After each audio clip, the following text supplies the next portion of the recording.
5:30 pa lang ng umaga, ngunit ang pasilyo ng General Hospital ng Guadalajara ay parang tila nabubuhay na sa sarili nitong pulso, marahang yabag ng mga nurse, mahinang ingay ng gulong ng stretcher, at ang sipol ng isang maintenance staff na tila di alintana ang katahimikan ng madaling araw. Mula sa dulo ng koridor, dumating si Ia Eduardo Ramirez. Nakasuot siya ng puting lab coat na bagong plansa, ang tiklop ay eksaktong tumatama sa gitna ng hita. Ang sapatos niyang itim ay kuminang sa liwanag ng fluorescent lamp, at ang stethoscope ay nakasabit sa liig na parang medalya ng digmaan. Sa kanyang mga mata, siya ang general ng ospital na ito at walang sinuman ang makakapagtanggi. Buenos das, Ramirez, bati ng isang batang nurse. Hindi siya tumigil. Bahagyang tango lamang at tuloy-tuloy sa paglalakad. Hindi dahil bastos siya, kundi dahil iyon ang ugali niya, eksakto, mekanikal, hindi nasasayang ang kahit isang segundo. Bago tayo magsimula, mag-like at mag-subscribe dahil may mga bagay dito na kailangan mong malaman bago ang sinuman. Pagdating sa kanyang opisina, tinanggal niya ang coat, isinalansan sa hanger. Binuksan ang laptop at sinimulan ang araw na parang isang makina na walang sira. Habang tumutunog ang printer na naglalabas ng listahan ng mga pasyente para sa araw na iyon, sumulyap siya sa isang framed article sa dingding, isang panayam sa kanya mula sa isang medical na journal, may pamagat na The Heart of Science. Interview with Ia Eduardo Ramirez, pioneer of precision cardiac surgery. Nakaukit doon ang kanyang mga salita. Ang panalangin ay hindi gabay sa operasyon. Ang lohika, datos, at kamay ng siruhano, iyan ang tunay na milagro. Biglang tumunog ang telepono. Isa sa mga residente. Doktor, andito na po si Emer Carranza. Scheduled na po ang triple bypass niya ngayong alas 7. Prep him. I'll be there in 20 minutes, malamig na sagot ni Eduardo. Pagkatapos ay tumingin siya sa kanyang sariling mga kamay, malinis, steady, maayos ang mga kuko, eksaktong sinukat para sa trabahong ginagawa niya. Ilang beses na niyang narinig mula sa ibang doktor, may kamay kang parang sinanay mismo ng Diyos. Pero hindi siya naniniwala sa Diyos. Si Eduardo Ramirez ay isang ateista. Hindi ang tipo na basta tahimik lang. Siya ang uri ng taong tatawa kung may makikitang debosyonal sa mesa ng pasyente. Siya ang uri ng doktor na nagsasabing ang pananampalataya ay isang ilusyon na nagpapalakas lang ng loob ng mahihina. Para sa kanya, ang siyensya ay sapat na. At palaging sapat na.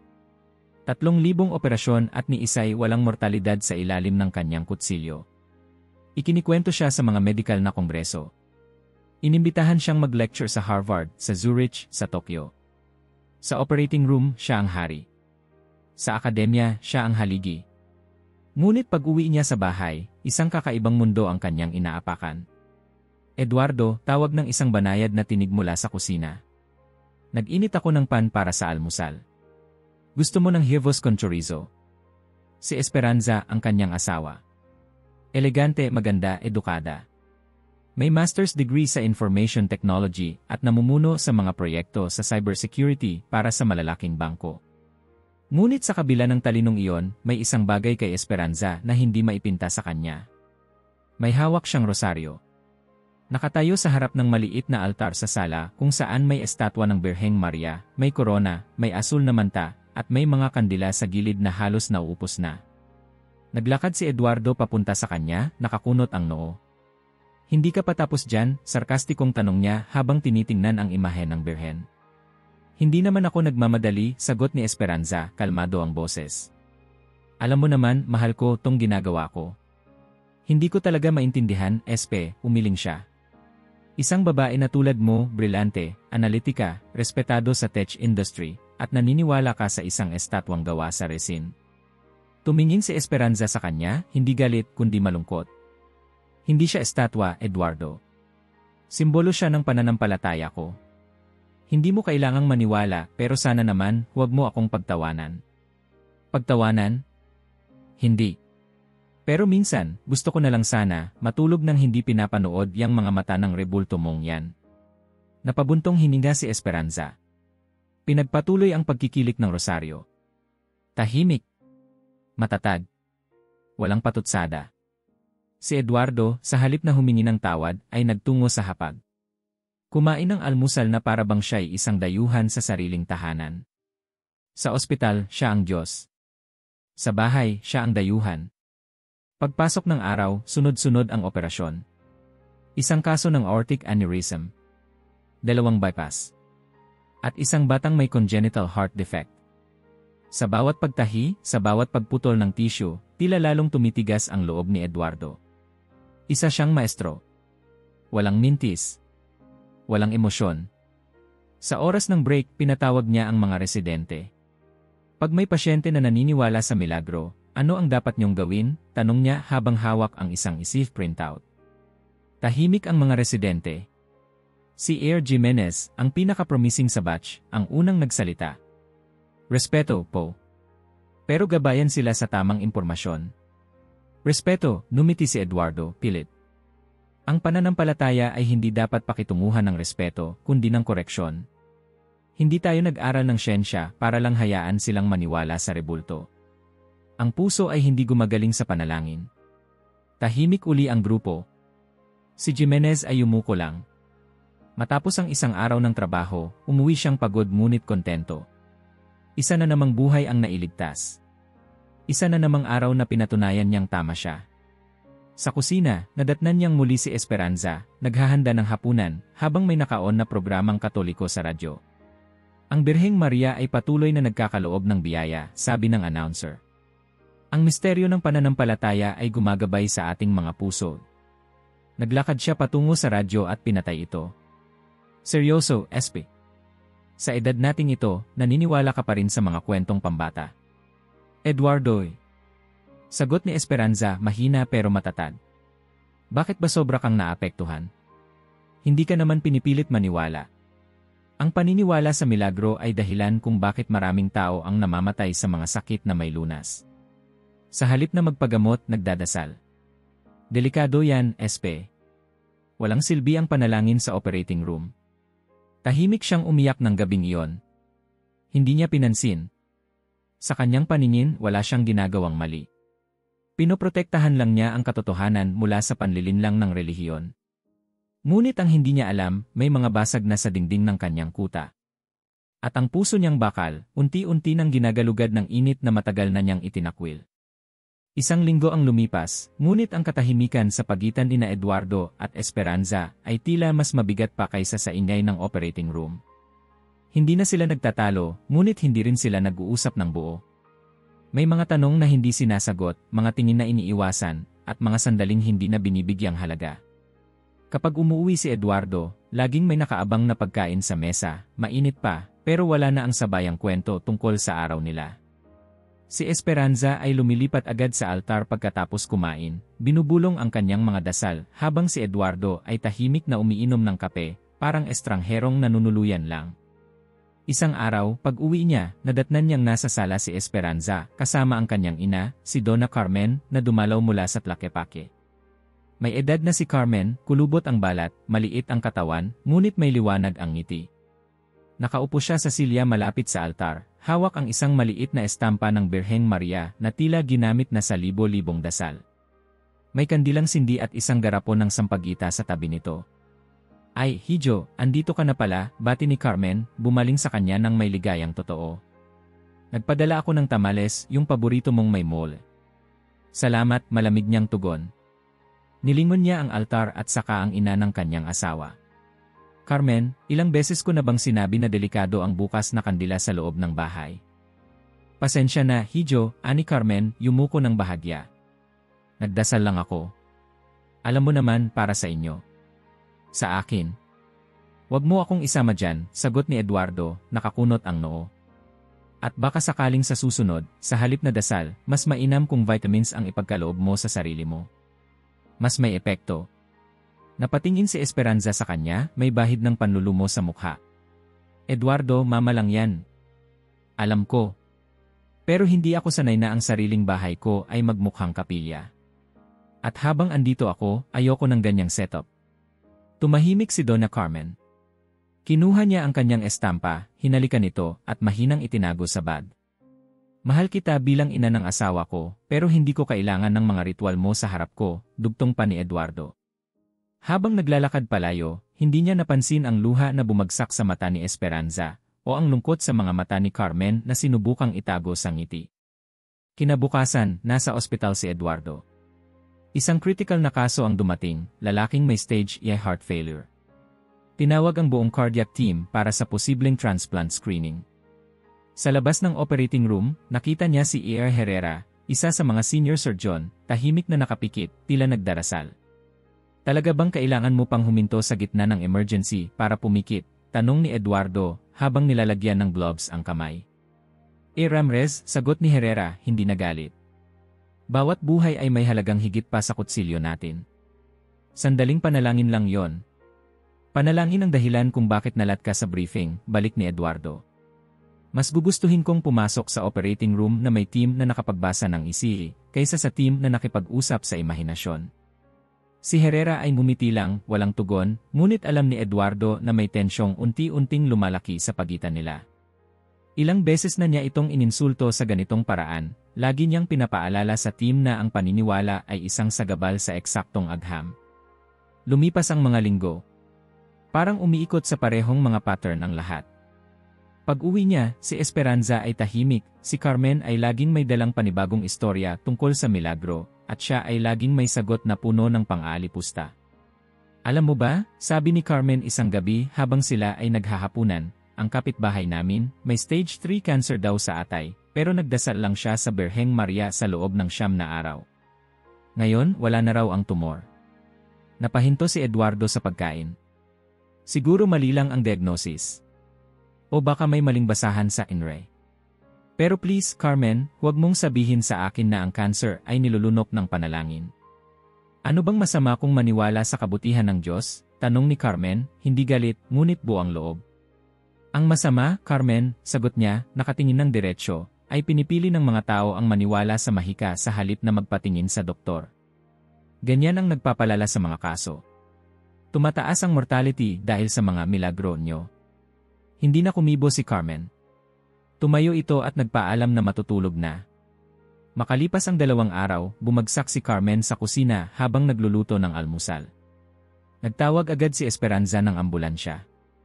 Dinala siya sa General Hospital at agad na isinailalim sa mga pagsusuri. Sa loob ng conference room, hawak ni Eduardo ang mga resulta. Isa itong masakit na kabalintunaan. Pancreatic cancer, bulong niya sa sarili. Advanced stage. Pumasok si Esperanza sa silid. Kumusta ang mama ko? Tumayo si Eduardo, hindi alam kung paano sasabihin. Hindi maganda ang balita. Malala ang lagay. May metastasis sa atay. 3 buwan ang pinakamahabang posibleng inaasahan. Napasandal si Esperanza sa pader, nanginginig ang labi. 3 buwan? Simulan natin agad ang chemo. Hindi natin maibabalik ang orasan, pero pwede nating habaan ang oras. Pumunta sila sa kwarto ni Carmen. Mahina ang katawan nito ngunit buo ang loob. Carmen, bungad ni Eduardo, may malalang kondisyon ka. Gagawin namin ang lahat para mapabuti ang pakiramdam mo, pero kailangan mong maging matatag. Ngumiti si Carmen kahit maputla.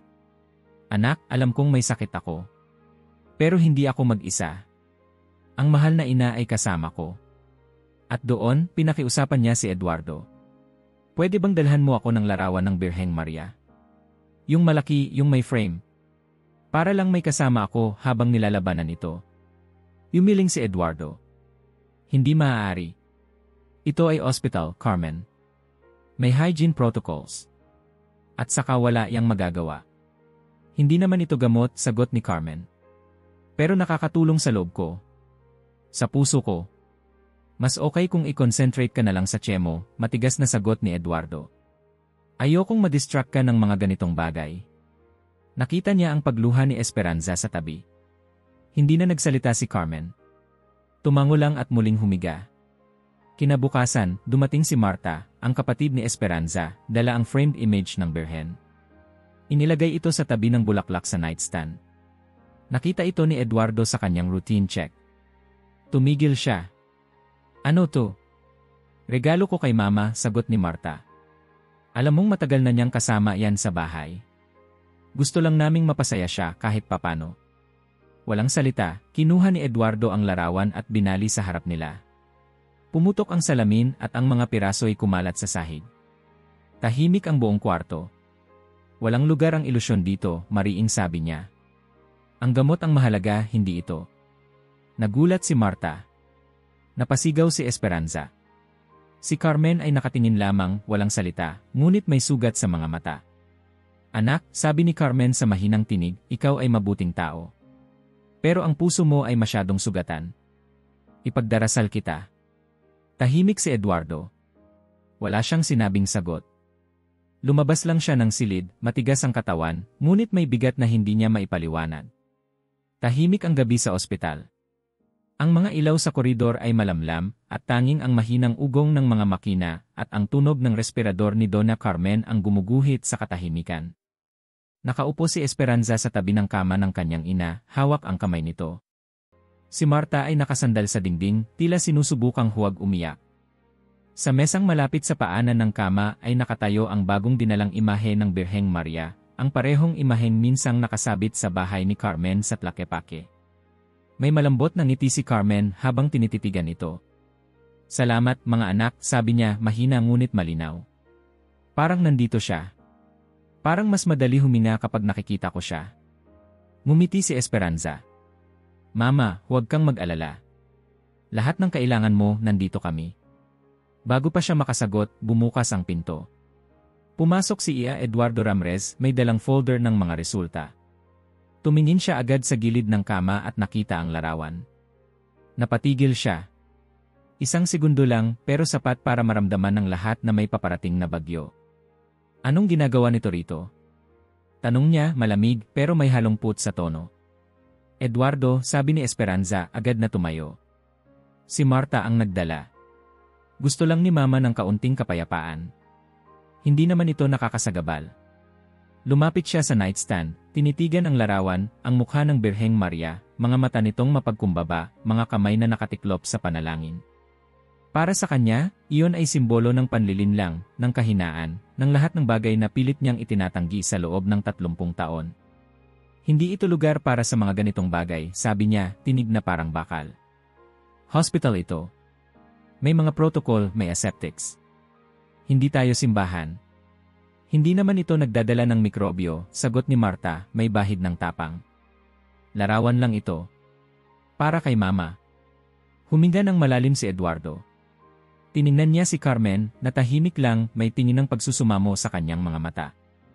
Carmen, sabi niya, ginagawa namin ang lahat ng makakaya namin. Pero kailangan mong tumulong din, walang puwang dito ang mga ilusyon. Ang laban mo ay medisina, hindi milagro. Tumingin lang si Carmen sa kanya. Anak, minsan, ang milagro ay hindi nakikita sa mata ng doktor. At doon siya tuluyang sumabog. Sa isang mabilis na galaw, kinuha niya ang larawan, hinila mula sa pagkakatayo, at pinukpok sa gilid ng mesa. Umalinggaw ang tunog ng nabasag na salamin sa loob ng silid. Ang piraso ng frame ay kumalat sa sahig. Ang larawan ng Birhen ay napunit, ang mga mata nitong mapagkumbaba ay natatakpan ng basag na bubog. Wala nang drama, sigaw ni Eduardo. Hindi ito makakapagpagaling sa kanya. Ang mga imaheng yan ay ilusyon. Ang kailangan natin ay tiyemo, hindi kandila. Mga resulta, hindi dasal. Tahimik. Ang katahimikan ay parang bagyong huminto sa gitna ng hangin. Nakatitig si Esperanza sa kanya, nanginginig. Eduardo, anong ginawa mo? Mahal, hindi mo ba nakikita? Pinapahamak natin siya sa mga katang isip nyo. Umiyak si Marta. Hindi mo na kailangang insultuhin ang paniniwala namin. Wala kang karapatang sirain yon sa harap ni Mama. Ngunit ang pinakamasakit ay nang tumingin si Carmen sa kanya. Hindi siya sumigaw. Hindi siya umiyak. Tinitigan lang siya ng mga matang puno ng awa. Eduardo, mahinahon niyang sabi, ikaw ay mabuting tao. Pero labis kang nasasaktan sa loob. Hindi mo alam pero ipinagdarasal kita. Ang mga salitang iyon ay parang kutsilyong pumasok sa kanyang dibdib. Ngunit gaya ng nakasanayan, itinago niya ito sa ilalim ng malamig na katahimikan. Tumalikod siya at lumabas ng silid, iniwan ang pamilya sa gitna ng mga basag na salamin. Paglabas niya sa koridor, parang biglang lumiit ang mundo. Sa bawat hakbang niya, ramdam niya ang bigat ng kanyang mga paa. Sa halip na ginhawa, dinala niya sa bawat hakbang ang etyo ng boses ni Carmen, ipinagdarasal kita. Pagdating sa opisina, pinilit niyang ibalik ang sarili sa lohika. Binuksan niya ang mga resulta ng laboratorio, tinignan ang ECG charts, at hinayaan ang sarili na lamunin ng mga numero. Ngunit sa bawat linya ng graph, nakikita niya ang basag na larawan sa sahig. Kinabukasan, tila may malamig na distansya sa pagitan niya at ng kanyang mga kasamahan. Si A.R. Jimenez, na dati sabik sa mga diskusyon, ngayon ay tahimik. Si A.R. Herrera ay umiwas ng tingin. May kumakalat na bulungan, ang kilalang siruhano, ang haligi ng ospital, ay nawawala na raw sa balanse. Sa cafeteria, nakaupo siya mag-isa. 2 upuan ang bakante sa magkabilang gilid. Dati, laging may gustong umupo sa tabi niya. Ngayon, parang may hangin sa pagitan nila at ng kanyang presensya. Isang nurse ang lumapit, dala ang clipboard. Ramrez, may tanong lang po si Urea Alvarez. Gusto raw niyang magdasal bago ang operation. Hindi siya sumagot agad. Sabihin mo sa kanya, okay lang. Basta huwag patagalin. Napatingin sa kanya ang nurse, tila di makapaniwala. Opo, docs. Nang umalis ito, napangiti si Eduardo ng mapait. Nakakatawa, bulong niya sa sarili. Ginagawa ko to para sa kanila, pero sila ang tumatalikod. Kinagabihan, umuwi siya, at sa unang pagkakataon, walang kandilang sindi sa altar. Nakatupi ang rosaryo ni Esperanza sa mesa. Walang musika, walang boses. Hindi ka nagdasal ngayon? Tanong niya, pilit na may biro. Wala akong lakas, sagot ni Esperanza, hindi tumingin sa kanya. Hindi ko alam kung may natitira pa akong ipagdarasal. Tumingin siya sa asawa. Ginagawa ko lang ang tama, Espe. Ang tama para sa'yo, sagot niya, malamig. Pero mali sa lahat ng taong mahal ka. Hindi siya sumagot. Lumapit siya sa bintana at tumingin sa mga ilaw ng lungsod. Mula roon, parang tahimik na dagat ng mga bituin ang Guadalajara. Ngunit sa loob niya, parang walang liwanag na natira. Lumipas ang mga araw. Si Carmen ay patuloy na lumalaban, ngunit lalong nanghihina. Ang pamilya ay bihira nang magsabay-sabay sa silid. Si Esperanza ay halos hindi na siya kinakausap. Si Marta ay nag-iwas ng tingin kapag dumarating siya. At si Eduardo, bagaman puno ng karunungan, ay nakaramdam ng kakaibang lamig sa bawat operasyon. Ang dati niyang katiyakan ay parang natatabunan ng kalungkutan na hindi niya maipaliwanag. Isang gabi, matapos ang isang emergency bypass, nagtagal siya sa operating room kahit tapos na ang lahat. Nakatingin lang siya sa mesa ng operasyon, ang pusong binuksan, inayos, at muling pinatibok. Naalala niya ang sinabi ni Carmen. Minsan, ang milagro ay hindi nakikita sa mata ng doktor. Napahawak siya sa dibdib. Tahimik. Wala siyang sakit, ngunit may bigat. Ang bigat ng mga basag na piraso na iniwan niya sa sahig ng kwarto ni Donna Carmen. Sa kanyang isip, maririnig pa rin niya ang mahinang tinig nito, malinaw, mahinahon, mapagpatawad, ipinagdarasal kita, anak. At sa sandaling iyon, kahit hindi niya aminin, may kakaibang kirot sa kanyang loob, hindi pisikal, kundi isang tahimik na kaluskos ng pusong hindi na sigurado kung bato pa nga ba ito. Malamig ang operating room, ngunit sa gitna ng katahimikan ay maririnig ang banayad na tunog ng suction, ang kalkuladong utos ni Eduardo Ramirez, at ang synchronized na galaw ng buong team. Sa kanyang harapan, isang lalaki ang nakahandusay sa operating table, edad 52, parehong edad niya, biktima ng matinding atake sa puso. 3 arterya ang barado. Clamp. Clamp. Retractor. Retractor. Parang sining ang bawat galaw ni Eduardo, parang isang konduktor ng orkestra na hindi kailanman nawawala sa tempo. Ang kamay niyang palaging matatag ay parang hindi kayang panghinaan ng loob, hindi kayang magkamali. Matapos ang 6 na oras na operasyon, matagumpay niyang naibalik ang daloy ng dugo sa puso ng pasyente. Stable na ang pressure. Strong, regular. Excellent output, sabi ng anesthesiologist. Close him up, utos ni Eduardo, saka tinanggal ang kanyang guwantes. Walang palakpakan. Walang dramatikong pagdiriwang. Para kay Eduardo, isa lang itong araw sa karaniwan niyang pamumuhay. Isa na namang puso ang naisalba. Isa na namang araw na pinatunayan ng agham ang lakas nito. 3:00 ng madaling araw. Ang ospital ay nasa malalim na antas ng katahimikan. Wala na ang agos ng mga day shift. Ang mga pasilyo ay parang patay na ugat ng gusaling dati puno ng sigla. Lumabas si Eduardo ng AC, marahang tinanggal ang surgical cap, at naglakad patungo sa kanyang opisina. Sa kanyang plano, rerepasuhin niya ang mga kaso para sa susunod na araw bago umuwi. Tulad ng nakagawian. Walang bahid ng pagod sa kanyang mukha, Ngunit may kirot sa likod ng kanyang batok na ilang araw na rin niyang binabaliwala. Habang naglalakad sa third floor corridor, naramdaman niyang may kakaiba sa kanyang katawan. Isang bigla ang sikip sa dibdib. Hindi malala pero sapat para huminto siya sa paglalakad. Siguro pagod lang. Halos 24 na oras akong gising. Ngunit sa mga susunod na segundo, ang sikip ay naging parang mahigpit na pagyakap mula sa loob. Parang may tumali ng mabigat na kadena sa kanyang mga baga at puso. Hindi impossible. Nagpatuloy siyang maglakad. Ngunit pagkatapos ng 5 hakbang, isang matalim na sakit ang dumaloy mula sa kanyang dibdib, pababa sa kaliwang braso. Parang may apoy na gumagapang sa kanyang laman. Kasabay nito ang hilo, parang umiikot ang buong ospital. Alam niya. Alam ng buong pagkatao niya ang diagnosis. Myocardial infarction. At ito'y malala. Sinubukan niyang abutin ang kanyang cellphone sa bulsa, ngunit nanginginig na ang kanyang mga kamay. Ang screen ay lumabo sa paningin niya. Sa bawat segundo, unti-unting nawawala ang kontrol sa sarili.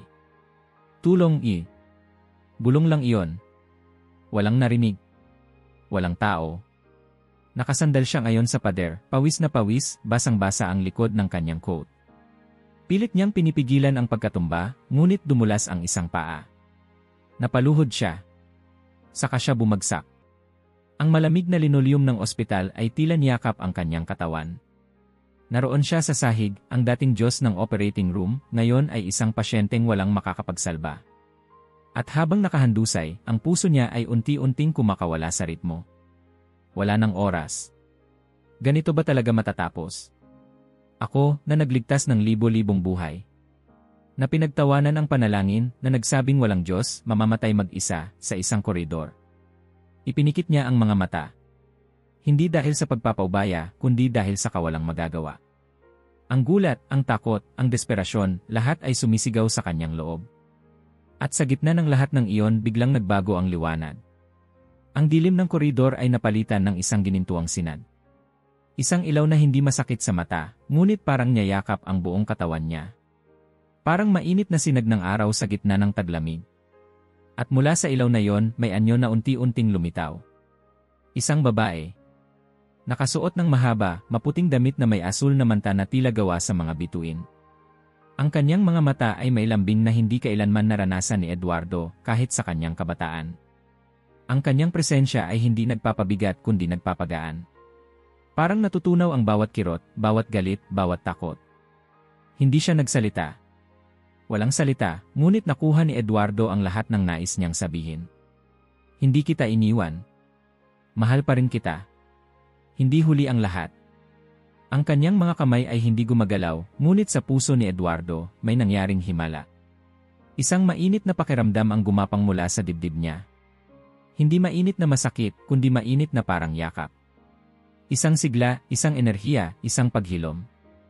Sa loob ng kanyang dibdib, naramdaman niya ang tila mga daliring inaayos ang mga punit, mga ugat na muling pinagbubuklod, isang puso na muling pinatitibok.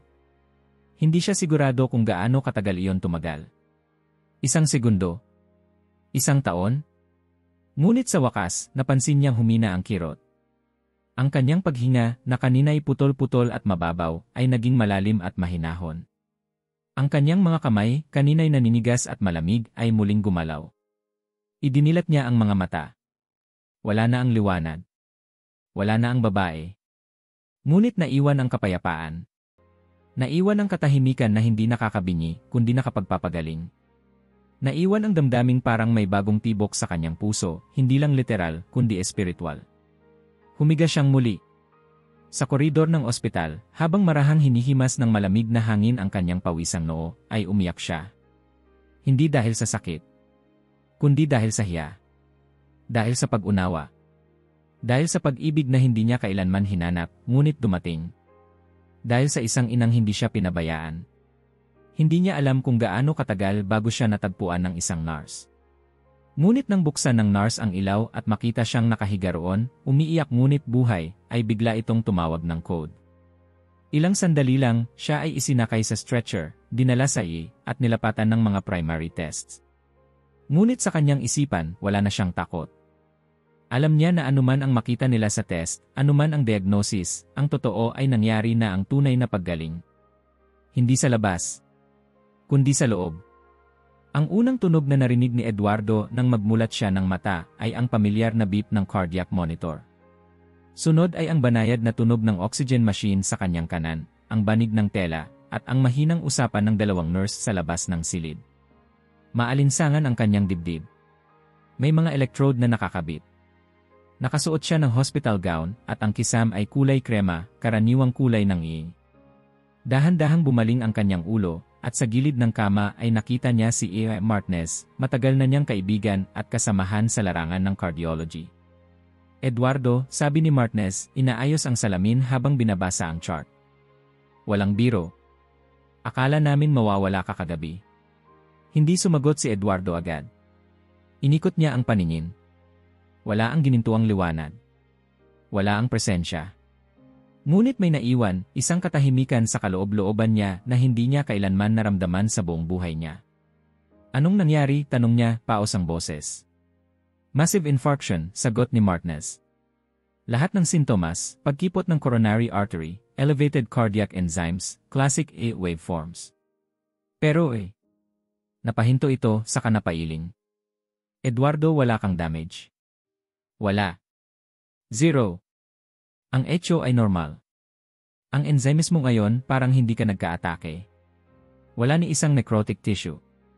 Para bang hindi ito totoo? Natahimik si Eduardo. Ang sagot ay hindi na niya kailangan marinig. Alam na niya. Hindi na yon kailangan ng paliwanag. Nagpatuloy si Martinez parang hindi makapaniwala. Alam mo, nirrepeat namin ang troponin test 3 beses. Tapos ang angiogram. Malinis. Ang kaliwang ventricle mo parang bagong engine. Eduardo, this doesn't happen. Tumingin si Eduardo sa kaibigan. Hindi ko rin alam kung paano ko ipapaliwanag.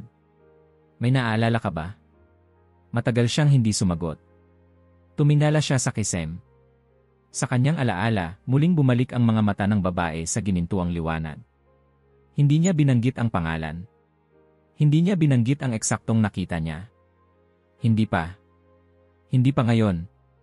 Hindi ko na maalala ang lahat, sabi niya, bagaman ang totoo ay kabaligtaran. Naalala niya bawat segundo. Eduardo, sabat ni Martinez. Baka kailangan mo ng konting pahinga. Psychological trauma.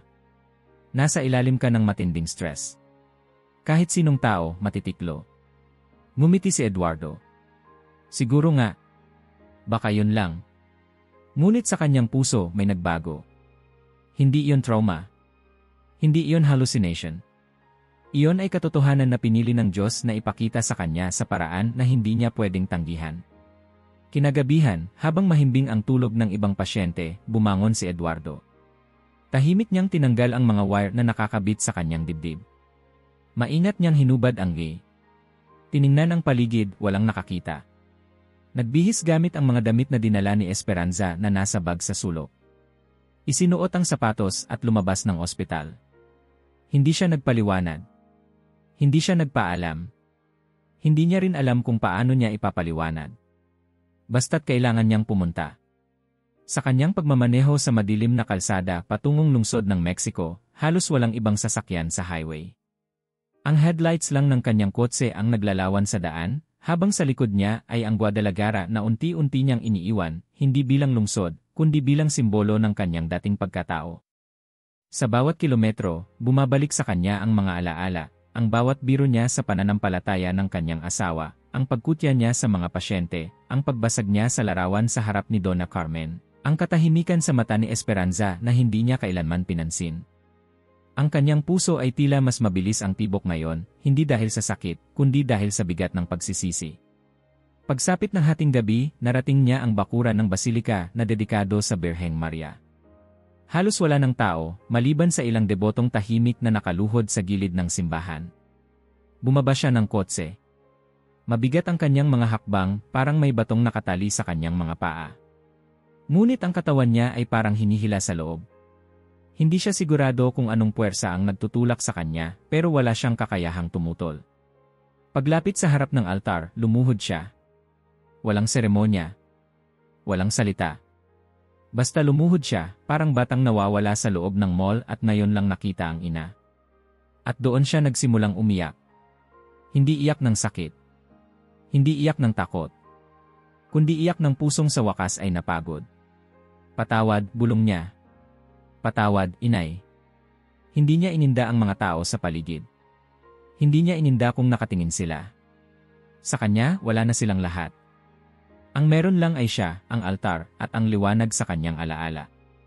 Patawad sa pagmamataas. Patawad sa mga taon ng panunuya, sa mga pasyenteng pinagtawanan ko, sa mga dasal na pinutol ko, sa mga rebultong binasag ko. Pumapatak ang kanyang luha sa marmol ng simbahan. Patawad sa hindi paniniwala.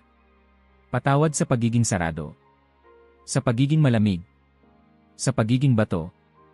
Sa bawat bulong niya ng patawad, nararamdaman niyang may natatanggal sa kanyang loob. Parang lumalabas sa kanyang katawan ang laso ng dekada ng kayabangan. Parang may multo ng sarili niyang nilalabanan sa bawat salitang kanyang binibitawan. Makalipas ang ilang minuto o baka oras, napansin niyang may isang matandang babae sa tabi niya. May hawak itong puting panyo at ibinigay sa kanya. Ngumiti ito. Anak, sabi nito, hindi ba't napakaganda ng pagbabalik? Hindi siya sumagot. Tinanggap niya ang panyo at ipinatong sa kanyang noo. Ilang hakbang ang layo, may lalaking naglilinis ng upuan ng simbahan. Nang makita siya, nilapitan siya nito. Gusto mo bang magdasal kasama ko? Tanong nito. Umiling si Eduardo, ngunit may ngiti sa kanyang labi. Hindi na. Sa pagkakataong ito marunong na akong magdasal. Pagbangon niya mula sa pagkakaluhod, ramdam niyang mabigat pa rin ang tuhod niya na maga sa matagal na pagkakaluhod, punit ang pantalon. Ngunit hindi na niya yon alintana. Dahil sa sandaling iyon, sa gitna ng malamig na simoy ng madaling araw, sa katahimikan ng simbahan, si Eduardo Ramirez ay hindi na ang dating Eduardo Ramirez. Ang lalaking bumalik sa kotse ay hindi na ang doktor na kilala ng buong Guadalajara bilang hari ng kutsilyo. Siya na ngayon ay isang anak na muling natagpuan ang tahanan. Hindi na siya si Eduardo ang siruhano. Siya na si Eduardo, anak ng Birheng Maria. Tahimik ang gabi nang muling tumapak si Eduardo sa kanilang tahanan. Ang gate ay parang mas mabigat sa dati, at ang hangin ay tila mas malamig. Dahan-dahan niyang binuksan ang pinto, at sinalubong siya ng karaniwang tanawin, ang sala na may maayos na ayos, ang altar sa sulok, at si Esperanza, nakaupo sa sofa, hawak ang rosaryo, marahang nagdarasal. Ngunit may bago sa lahat ng iyon. Sa sandaling iyon, ang lahat ng kanyang dating iniwasan ay naging kanlungan. Ang mga dasal na dati pinagtatawanan niya, ngayon ay parang tugtuging kay tagal na niyang gustong marinig. Hindi siya nagsalita. Nilapitan niya si Esperanza. Dahan-dahan. Maingat. Parang humahakbang sa isang lupang sagradong di niya pinahalagahan noon. At sa harap niya, walang salita, lumuhod siya. Napalingon si Esperanza. Nang makita siyang nakaluhod, hindi siya agad nakapagsalita. Parang may bumara sa kanyang lalamunan. Eduardo, totoo lahat, bulong niya. Lahat ng pinaniniwalaan mo. Lahat ng tinawanan ko. Lahat ng hinamak ko. Hindi pa rin makagalaw si Esperanza. Dahan-dahang binitiwan ang rosaryo at hinawakan ang pisngi ng asawa. Anong nangyari sa'yo? Tanong niya, mahina ngunit puno ng emosyon. Isinalaysay ni Eduardo ang lahat. Ang operasyon. Ang sakit. Ang koridor. Ang liwanag. Ang presensya. Ang babae sa asul na manta. Ang ginintuang kapayapaan. Ang baslika. Ang luha.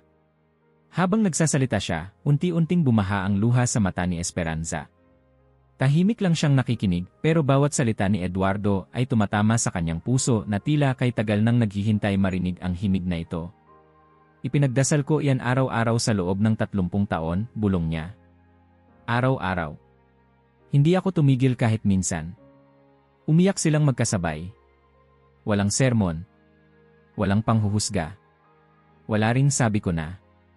Tanging kapatawaran, yakap, at isang pag-ibig na hindi kailanman iniwan ang isa't isa, kahit sa katahimikan. Kinabukasan, maagang nagising si Eduardo. Habang si Esperanza ay nagtitimpla ng kape, bumalik siya sa altar. Pinagmasdan niya ang estatwa ng Birheng Maria. Ngayon, hindi na ito rebulto. Hindi ito dekorasyon. Isa itong alaala ng isang presensya na tumawid sa dilim upang iligtas siya. Kumuha siya ng rosaryo. Marahang hinawakan. Inilapit sa labi. Turuan mo akong magdasal, sabi niya kay Esperanza. Nagulat ang asawa pero ngumiti at sa mga sumunod na araw, tinuruan siya. Ang bawat misteryo. Ang kahulugan ng bawat dasal. Ang katahimikan ng loob tuwing Ama namin. Sa simula, kinakapan niya ang mga salita, parang batang natutong maglakad. Ngunit bawat dasal ay tila buhos ng tubig sa tuyot na lupa ng kanyang kaluluwa. Hindi nagtagal, nagsimula na rin siyang magbasa ng mga aklat tungkol sa pananampalataya. Catechism. Mga sulat ng mga santo. Mga testimonya. Hindi para makipag-debate. Hindi para magsalita sa entablado. Kundi para lumalim sa pananampalatayang hindi niya kailanman pinansin noon. Sa ospital, unti-unti ring nagbago ang kilos niya. Sa unang araw ng kanyang pagbabalik sa trabaho, pinatawag niya ang mga residente. Simula ngayon, sabi niya, gusto kong i-integrate sa rounds ang holistic approach. Physical, emotional, spiritual. Nagkatinginan ang mga doktor. May ilang nagtaas ng kilay. Ngunit wala sa kanyang tono ang dating arogansya. Hindi ito utos. Isa itong paanyaya. Sa kanyang opisina, may isang bagong bagay. Sa tabi ng diploma niya mula sa Harvard at ng plaque na galing sa Geneva Medical Congress, may isang imahe ng Birheng Maria, nasa loob ng simpleng frame, nakapatong sa shelf. Personal na gamit, tanong ni Air Herrera, napadaan isang araw. Hindi lang yon, sagot ni Eduardo. Simbolo ng panibagong paningin sa buhay. Hindi na siya ang doktor na takot sa damdamin. Hindi na siya ang doktor na ang tanging alam ay ang itahi ang puso. Ngayon, tinitignan niya ang pasyente hindi lang bilang katawan, kundi bilang buong nilalang. Kamusta ang pakiramdam mo? Tanong niya kay Donna Mara Elena, isang matandang may valvular disease. Baka po hindi na ako gumaling, Dok, sagot nito, may luha sa mata. Hindi kita iiwan, sagot ni Eduardo. Lalaban tayo. Ako, ang gamot at ang panalangin. Niyakap siya ng matanda. Hindi ito ginawa sa kanya dati ng kahit sinong pasyente. Isang araw, may isang bagong intern na nagtaka kung bakit may dasal bago ang operasyon. Tradisyon po ba ito? Tanong ng intern. Sagot ni Eduardo. At paniniwala. Walang masama sa paghingi ng tulong sa may likha bago natin buksan ang puso ng tao. Lumaganap sa buong ospital ang balita ng kanyang pagbabago. May nagsabing siya'y na-trauma. May nagsabing nagkaroon siya ng spiritual awakening. May ilang namababa ng tono kapag siya'y lumalapit. Pero ang karamihan, mga pasyente, mga nurse, at mga dating estudyante ay mas lumapit. Ramrez, sabi ng isang binatilyong pasyente habang nilalagyan ng totoo po ba na dati kayong hindi naniniwala sa Diyos? Ngumiti siya. Bakit kayo naniwala? Hindi agad siya sumagot. Tumingin siya sa bintana. Dahil sa puso ko may isang kamay na humawak noong wala na akong lakas. Tahimik ang binatilyo. Naniniwala rin po ako sa kanya, bulong nito. Sana gumaling ako. Gagawin ko ang lahat para gumaling ka. At hihilingin ko sa kanya ang lakas para gabayan ang mga kamay ko. Walang sermon. Walang pangaral. Walang paliwanag na pilit. Ngunit sa bawat salita, sa bawat kilos, alam ng lahat, ang puso ni Eduardo Ramrez ay hindi na dati. Ngayon, ang bawat tibok nito ay himig ng kababaang loob. Ngayon, ang bawat pasyente ay hindi na lang kaso. Ngayon, ang bawat operasyon ay panalangin din. Umaga nang dumating si Eduardo sa ospital na may kakaibang enerhiya sa hakbang. Kasama ang bitbit niyang coffee thermos at medical notes, ay may isa pang bagay sa kanyang bulsa na dati hindi kailanman umabot sa kanyang puting coat, isang maliit na rosaryong ibinigay ni Esperanza. Pagdaan niya sa lobby, sinalubong siya ng isang nurse. Ramrez, nandoon na po sa recovery ward si Donna Carmen. Nag-request po siyang makita kayo kapag may oras kayo. Tumigil si Eduardo. Parang may malambot na kamay na biglang humawak sa puso niya. Salamat. Pupuntahan ko siya ngayon. Marahang lumakad siya papunta sa recovery wing. Sa bawat hakbang, bumabalik sa alaala niya ang gabing sinira niya ang larawan ng Birheng Maria sa harap ng may sakit na si Carmen, ang basag na salamin, ang luha sa mata ni Marta, at ang tahimik na titig ng matandang babae na, sa kabila ng sakit, ay hindi bumitiw sa panalangin. Nang pumasok siya sa silid, nakita niya si Carmen, nakasandal sa unan, may oxygen kanula, ngunit may ngiti sa labi. Donna Carmen, bati niya, marahang nilapitan ang kama. Anak, sagot ng matanda, halos pabulong. Ang gwapo mo pa rin.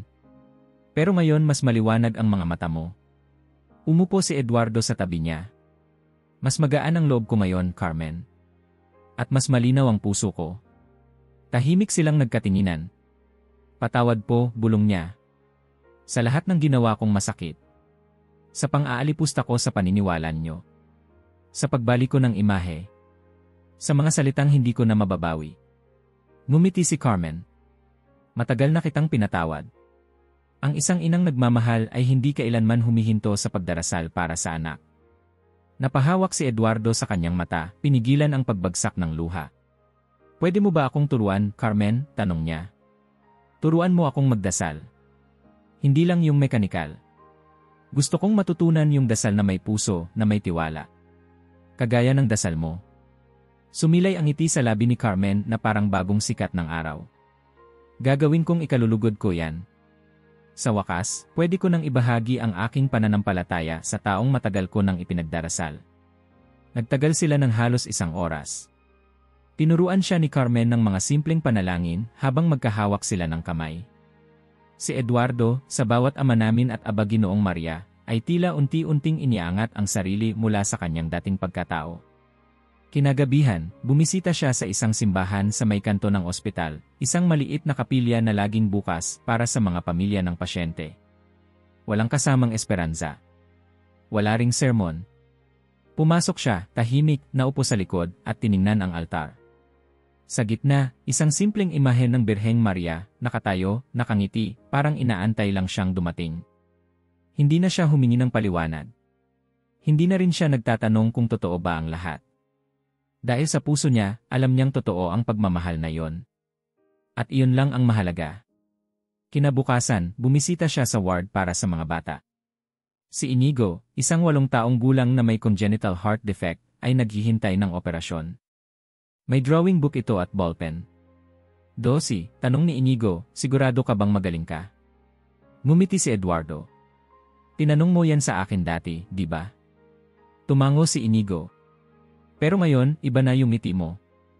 Ngayon, sabi ni Eduardo, hindi lang kamay ko ang mag-opera. Mananalangin muna ako para gabayan ako sa bawat tahi. Pwede bang sabay tayo? Tanong ng bata. Sabay, sagot ni Eduardo. At hihilingin natin na hawakan ng Diyos ang puso mo gaya ng paghawak niya sa puso ko. Sa mga susunod na linggo, napansin ng marami ang pagbabago. Sa cafeteria, si Eduardo ay hindi na nakaupo mag-isa. Siya na ang unang naglalapit sa mga kasamahan. Hindi na siya nagsisimula ng diskusyon, kundi ng kwento ng pag-asa. Isang beses, habang pauwi si Air Jimenez, tinanong siya. Doth, sorry, pero kailangan kong itanong, anong nangyari sa'yo? Bumagsak ako, sagot ni Eduardo, diretsyo. At may dumampot sa akin. Relihiyoso ka na ba ngayon? Mas totoo ako ngayon. At ang totoo, may mga sugat na hindi kaya ng bistor. Sa isa pang pagbisita sa simbahan, nakita siya ng isang dating pasyente. Doktor. Yes? Ikaw po ba yung dati kong siruhano? Yung matigas, yung parang robot? Napatawa si Eduardo. Ako nga. Pero hindi na ako yon. Sa isang private gathering ng mga doktor sa conference room, may espesyal na hiling ang medical director, isang testimonya mula kay Ia Eduardo Ramirez. Nakatayo siya sa harap ng ilang piling kasamahan. Tahimik. Lahat nakikinig. Wala siyang slideshow. Wala siyang video. Marahil ay alam niyo na ang nangyari, panimula niya. Totoo. Naranasan kong mamatay. Hindi literal, pero spiritual. Tumigil ang puso ko sa gitna ng pasilyo ng ospital na ito, pasilyo na pinangibabawan ko ng mayabang na tiwala sa sarili. Ngunit sa oras ng kawalang kakayahan, may dumating. Isang presensya. Isang liwanag. Isang ina. Tumigil siya saglit. At mula sa sandaling iyon, ako ay binuhay muli, hindi lang ang katawan ko, kundi ang puso ko. At mula noon, hindi na ako nag-opera na ako lang. Lagi kong hinihiling na gabayan ako ng Diyos sa bawat kamay ng aking gawain. Tahimik. Walang bumatikos. Walang tumawa. Lahat nakatingin, parang may bagong taong kaharap nila. Hindi ko hinihiling na maniwala kayo sa akin, dugtong niya. Pero hinihiling ko, kung sakali kayong mapadapa, hayaang may pumatong na kamay sa balikat nyo at gabayan kayong muli. Palakpakan. Tahimik, ngunit totoo. Paglabas niya sa conference room, nakita niya si Esperanza, nakasandal sa pader, hawak ang kanyang rosaryo. Pinagdasal kita buong oras, sabi niya. At naramdaman ko, sagot ni Eduardo, habang marahang hinawakan ang kamay ng asawa. Tahimik ang auditoryo malapit sa Heart Institute, kahit po nito ng mga doktor, residenteng bagong salta, mga therapist, at mga nurse na kilala ang bawat sulok ng katawan ng tao, at, sa karamihan ng pagkakataon, sanay na iwasan ang anumang usaping hindi kayang patunayan sa lab. Ngunit sa gabing iyon, ang entablado ay nakalaan para sa isang taong, ilang buwan lang ang nakalipas, ay hindi kailanman papayag na magsalita tungkol sa anumang bagay na hindi nasusukat sa stethoscope o nasusuri sa microscope. Si Eduardo Ramirez, nakasuot ng simpleng dark blazer, walang kaplastikan sa postura, walang teleprompter, walang katabing laptop. May hawak lang siyang maliit na papel sa bulsa, ngunit halata sa mukha niya na hindi niya ito kailanman titingnan. Tumayo siya sa gitna ng ilaw, huminga ng malalim at tumingin sa madla. Magandang gabi sa inyong lahat. Alam kong karamihan sa inyo ay narito dahil curious kayo. Marahil ay iniisip niyong, ano bang nangyari kay Ramirez? Yung siruhano na galit sa mga dasal, sa rebulto, sa mga himala. Tumigil siya. Bahagyang umiti. Maganda ang tanong. Sasagutin ko kayo sa paraang totoo. Hindi ito lecture. Hindi rin ito panayam. Isa itong patotoo. Tahimik ang lahat. Walang umubo. Walang kumurap. Ako si Eduardo. Cardiothoracic surgeon sa loob ng 30 taon. Pinag-aralan ko ang puso. Binuksan ko ito, tiniyak na tumibok muli. Naging Diyos ako sa operating room. Walang puwang para sa panalangin. Para sa akin noon, ang pananampalataya ay paurong, pabigat sa gabal. Tumango siya, iniikot ang tingin. Hanggang sa ako mismo ang bumagsak. Isinalaysay niya ang nangyari, ang pag-atake sa puso, ang koridor, ang ginintuang liwanag, ang presensya. Ang sandaling iyon na wala ng medisina, wala ng teknolohiya, wala na ring kaalaman, kundi ang purong kahinaan at katahimikan. Sa gitna ng aking kamatayan, may dumating. Isang babae. Hindi nagsalita, pero nagsalita ang presensya niya sa puso ko nang mas malinaw pa sa kahit anong lecture na napuntahan ko. Tumingin siya sa mga mata ng audience. Hindi ako nahiyang sabihin ito ngayon. Dati marahil pagtatawanan ko ang sarili ko. Pero mayong alam kong may Diyos na totoo, hindi ko na siya ikinahihiya. Naglakad siya paunti-unti sa entablado. Hindi ko tinalikuran ang agham. Hindi ko sinabing huwag tayong maniwala sa ebidensya. Hindi ko itinapon ang diploma ko o ang scalpel. Ang ginawa ko, inilagay ko ang agham sa tamang trono. Ginawa kong instrumento ng awa ng Diyos ang medisina, hindi kapalit ng Diyos. May ilan sa mga nakikinig ang napayuko. Ang iba, tumitig sa kanya na parang ngayon lang siya tunay na nakita. Ang sakit ay hindi lang nasa katawan. At ang paggaling ay hindi laging galing sa medisina. Minsan, ang dasal ng isang ina, ang luha ng isang anak, o ang katahimikan ng simbahan, ay may kapangyarihang higitan ang kahit anong gamot. Huminto siya. Pinatawad ako ng asawa ko. Pinatawad ako ng biyenan kong si Donna Carmen. Pero higit doon, pinatawad ako ng Diyos. At mula noon, bawat pasyente na hawakan ko, ay pinapaalalahanan kong hindi lang siya kaso. Isa siyang kaluluwa. Isa siyang nilikha ng may layunin. Tahimik pa rin ang madla, ngunit iba na ang atmosfera. Hindi ito skeptisismo. Hindi rin ito paghanga. Ito ay paggalang. Kung darating ang panahon na kayo ay pagdududahan, pagtatawanan, o husgahan sa inyong pananampalataya, tandaan nyo, hindi tayo tinawag upang ipaliwanag ang Diyos. Tinawag tayo upang magpatotoo. Napatingin siya sa orasan. Hindi pa siya tapos, ngunit wala na siyang dapat sabihin. Lahat ng kailangang marinig ay nasabi na. Maraming salamat po, pagtatapos niya.